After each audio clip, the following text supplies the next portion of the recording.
আম রপ্তানির উপর নতুন একটি ভিডিওতে আপনাদের সুস্বাগতম। Welcome to all at plant quarantine in Bangladesh platform. আম উৎপাদনে বাংলাদেশের অবস্থান বিশ্বের সপ্তম। এখন এই আম রপ্তানিতে আমরা কিভাবে এক বিরাট ঈর্ষণীয় সাফল্য অর্জন করতে পারি সেই লক্ষ্য নিয়েই আমরা অগ্রসর হচ্ছি।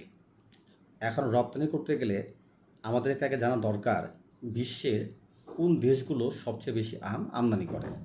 এই তালিকায় 1 নম্বরে রয়েছে আমেরিকা, 2 নম্বরে নেদারল্যান্ড, তারপর Germany, England, Canada, Portugal, Switzerland, Belgium এবং পোল্যান্ড।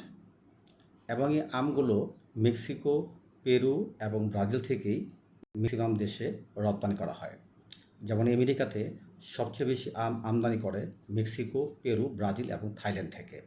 নেদারল্যান্ডে ব্রাজিল এবং পেরু, জার্মানিতে ব্রাজিল এবং পেরু এবং ইংল্যান্ডে ব্রাজিল থেকে আম আমদানি করে।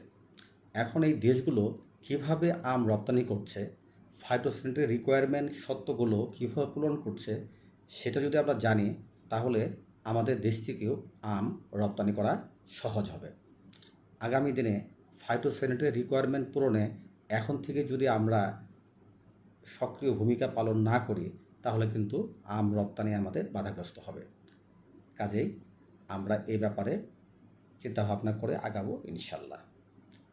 আগামীতে আম রপ্তানির উপর আরও গুরুত্বপূর্ণ ভিডিও আপলোড করার ইচ্ছা রয়েছে।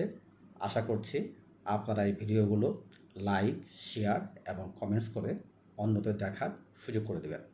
সবাইকে ধন্যবাদ। আসসালামু আলাইকুম।